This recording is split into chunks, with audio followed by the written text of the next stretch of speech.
तुम students class 10th math unit 4 द्विघात समीकरण। पिछले लेक्चर में हमने एक्सरसाइज 4.1 को कंप्लीट कर लिया था। इस लेक्चर में हम इसके आगे के एग्जांपल्स देखेंगे। तो देखिए एग्जांपल नंबर 3 से स्टार्ट करते हैं।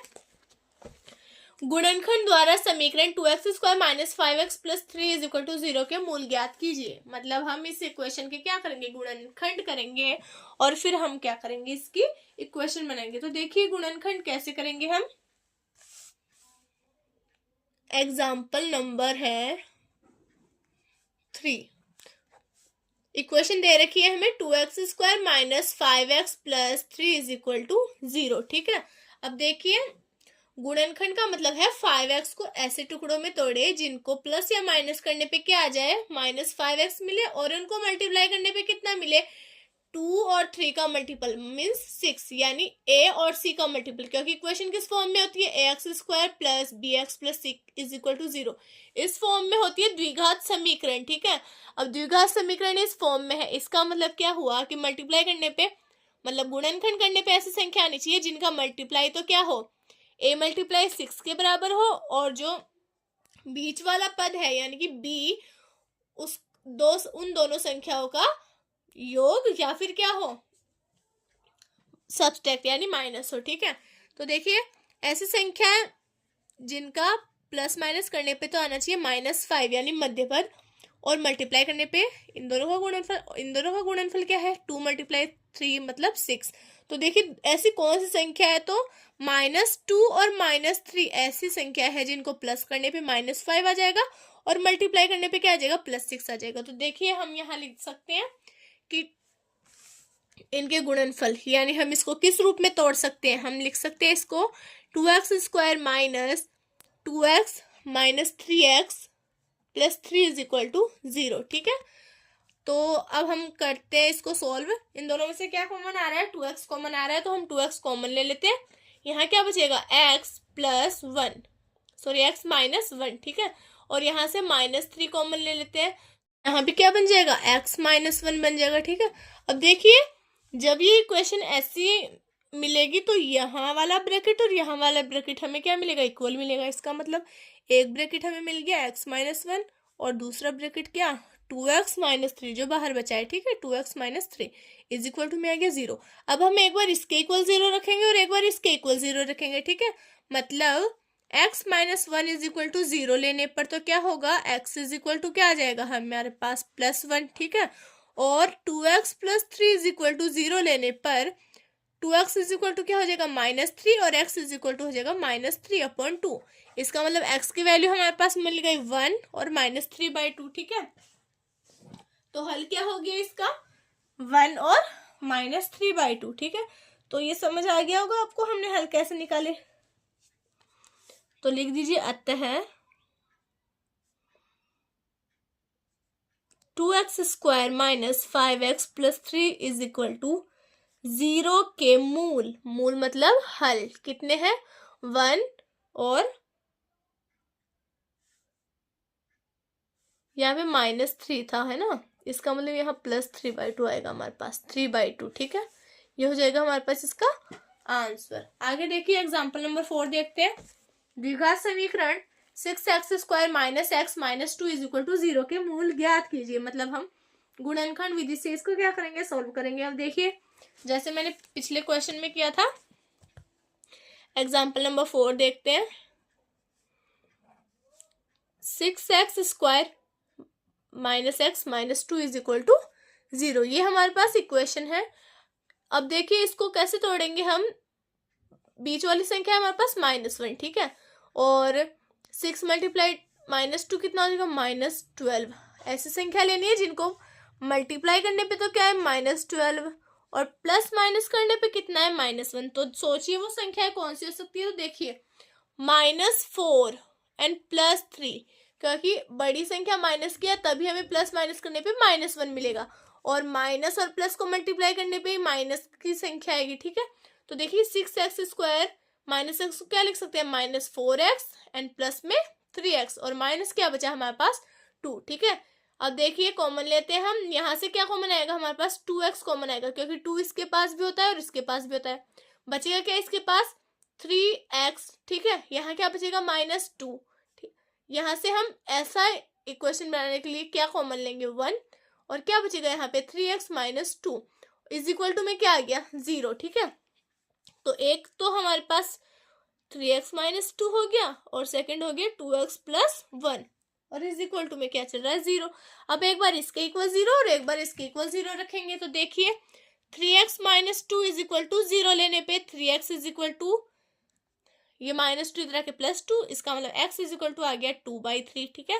तो x की वैल्यू हमें एक तो ये मिल गई, दूसरी क्या मिलेगी 2x plus 1 is equal to 0 रखें तो 2x इज इक्वल टू -1 तो x इज इक्वल टू -1/2, ठीक है। एक x की वैल्यू हमें ये मिल गई, इसका मतलब इसके हल क्या हो गए, अतः हल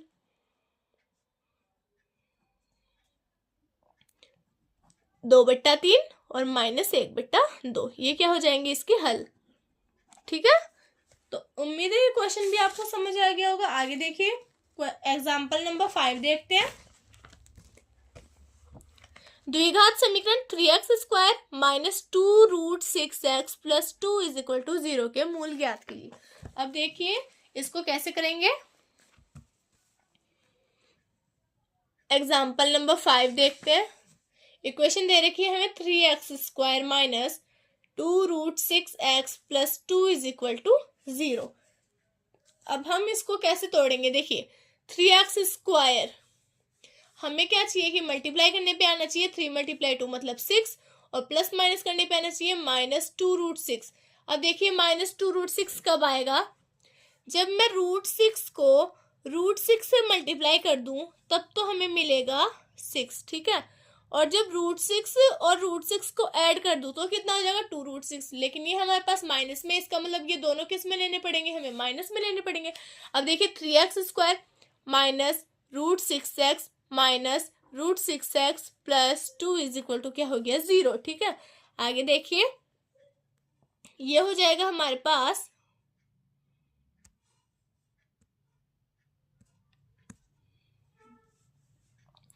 इन दोनों में से क्या कॉमन ले सकते हैं, हम कॉमन ले लेते हैं हम। देखिए √3 को हम क्या लिख सकते हैं, √3 मल्टीप्लाई √3, ठीक है, ये हो जाएगा x²। √6 को क्या लिख सकते हैं, √3 मल्टीप्लाई √2, ये है हमारे पास x, ठीक है। यहाँ पे भी इसको ऐसे लिखते हैं √3 मल्टीप्लाई √2x और 2 को क्या लिख सकते हैं √2, ताकि कॉमन लेने में क्या आपको प्रॉब्लम नहीं है, इसलिए मैंने इसको ऐसे लिख दिया है, ठीक है। अब हम कॉमन ले लेते, तो देखिए कॉमन क्या क्या आ रहा है, √3, इसका मतलब √3, x इसके पास भी इसके पास भी है मतलब x आ गया, ठीक है। बचा क्या यहाँ पे, यहाँ बचा √3x, ठीक है, माइनस √3 कॉमन ले लिया, इसका मतलब यहाँ बचा √2। तो इन दोनों में से तो हमने ये कॉमन ले लिया, ठीक है। अब यहाँ से देखिए ऐसा का ऐसा इक्वेशन यहाँ बनाना है, इसका मतलब इन दोनों में से कॉमन देखिए क्या आ रहा है, -√2 मैं कॉमन ले लूं, ठीक है। तो यहाँ क्या बचेगा, माइनस बाहर ले लिया, इसका मतलब ये बन जाएगा प्लस का, तो ये हो जाएगा √3x और ये हो जाएगा, क्योंकि माइनस लिया था तो माइनस और प्लस क्या होता है, माइनस होता है, तो ये हो जाएगा -√2। इक्वेशन यहाँ पे क्या मिल गई, दोनों की सेम मिल गई, ठीक है। तो एक इक्वेशन एक हो गया हमारे पास √3x माइनस √2, एक हो गया √3x माइनस √2, ठीक है, इज इक्वल टू 0। दोनों के दोनों क्या आ गए, सेम आ गए हमारे पास, तो इसके हल भी क्या होंगे, सेम ही होंगे। तो अब देखिए एक बार इसके इक्वल 0 और एक बार इसके इक्वल 0, तो √3x minus √2 is equal to 0 रख दूं तो √3x इज इक्वल टू ये हो जाएगा प्लस में √2 and x is equal to आ जाएगा √2 अपॉन √3, और √2 अपॉन √3 को मैं ऐसे लिख दूं, x इज इक्वल टू आ जाएगा रूट में 2/3, ठीक है। तो x की वैल्यू हमारे पास ये आ गई। दूसरे वाले इक्वेशन से भी x की वैल्यू यही मिलेगी क्योंकि ये क्या क्या है सेम, तो लिख देते हैं एक बार दूसरा वाला भी। तो 3x minus √2 is equal to 0 लेने पर √3x is equal to plus √2 and x is equal to ये का ये हमें वापस मिल जाएगा, ठीक है। तो लास्ट में लिख देंगे अतः हल क्या हो जाएंगे इसके, अतः हल यानी मूल क्या हो जाएंगे √2/3, दूसरा भी √2/3, ये हो गया इसका आंसर, ठीक है। आगे देखते हैं हम एग्जाम्पल नंबर 6। तो देखिए अनुच्छेद 4.1 में दिए गए प्रार्थना कक्ष की विमाएं ज्ञात कीजिए। अब अनुच्छेद 4.1 कहाँ है, पहले वो देखते हैं हम।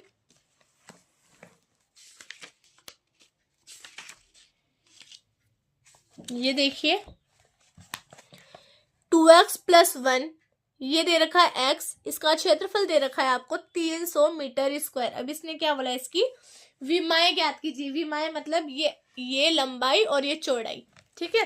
तो देखिए एग्जाम्पल नंबर 6, अगर ये क्वेश्चन एग्जाम में आया तो ऐसे नहीं आएगा कि अनुच्छेद 4.1, वो आपको पूरा का पूरा बना के देगा फिर पूछेगा, ठीक है। तो देखिए मैं आपके लिए यहाँ बना देती हूँ इसको।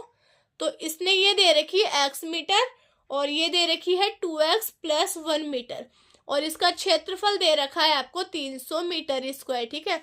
अब हम इसमें क्या लगाएंगे, क्षेत्रफल का फॉर्मूला लगाएंगे। तो ये क्या है, एक आयत है, ठीक है। तो आयत का क्षेत्रफल लगाएंगे हम। तो आयत का क्षेत्रफल क्या होता है, लंबाई इंटू चौड़ाई। ये हमें पता है कि आयत का क्षेत्रफल होता है लंबाई इंटू चौड़ाई। तो देखिए लंबाई हमें दे रखी है x और चौड़ाई दे रखी है 2x + 1 और क्षेत्रफल दे रखा है 300 मीटर स्क्वायर। तो हम यहाँ रख देते हैं 300 = लंबाई है x और चौड़ाई है 2x + 1। तो पहले तो हम इसको द्विघात समीकरण बनाते हैं, ठीक है। तो ये हो जाएगा 300 = ये हो जाएगा 2x² प्लस में हो जाएगा x, ठीक है। x को इन दोनों से हमने मल्टीप्लाई कर दिया तो ये हो जाएगा 2x² + x, ये हो जाएगा -300 = 0। अब देखिए संख्या कैसी होनी चाहिए, दोनों को मल्टीप्लाई करने पे कितना आ रहा है 600, वो भी किसका, माइनस का, और प्लस माइनस करने पे बीच में क्या है +1।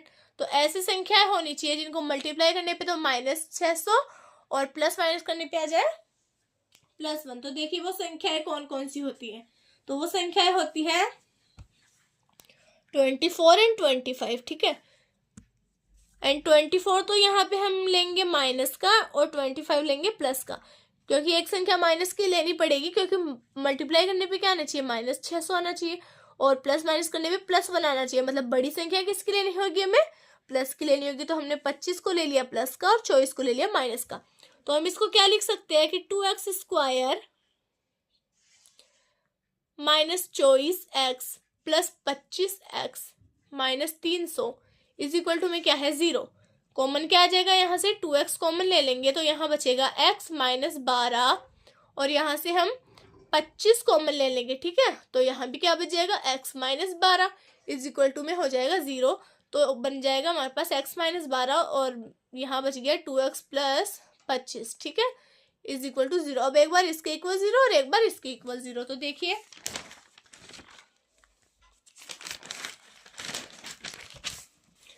x - 12 = 0 लेने पर क्या हो जाएगा, x की वैल्यू कितनी आ जाएगी हमारे पास +12, ठीक है। और दूसरा था हमारे पास 2x + 25 = 0 लेने पर 2x = हो गया -25, तो x = आ जाएगा -25/2, ठीक है। इसका मतलब 25/2 का मतलब क्या हो गया 12.5। तो x की वैल्यू एक तो मिल रही है हमें 12 और एक मिल रही है -12.5। अब देखिए कभी भी लंबाई क्या होती है, माइनस में नहीं होती, लंबाई हमेशा किस में होती है, प्लस में होती है। इसका मतलब हम जो -12.5 है वो उस x की जगह हम नहीं रखेंगे। तो हमें क्या निकालनी थी, विमाएं निकालनी थी। तो अतः लंबाई कितनी हो जाएगी, उसकी लंबाई को हमने क्या माना था, x माना था, तो लंबाई हो जाएगी x = 12, ठीक है। तो चौड़ाई कितनी हो जाएगी, चौड़ाई कितनी थी वहां पे 2x + 1 थी, 2x + 1, इसका मतलब 2 × 12 + 1 मतलब 24 + 1 = 25। तो चौड़ाई तो हो जाएगी 25 मीटर और लंबाई हो जाएगी इसकी 12 मीटर, ठीक है। तो उम्मीद है ये भी आपको समझ आ गया होगा कि इसको कैसे किया है हमने। और अगर आपको कोई क्वेश्चन में प्रॉब्लम हो तो आप मेरे को कमेंट करके बता देना, ताकि मैं आपको दोबारा से उसको समझा सकूं।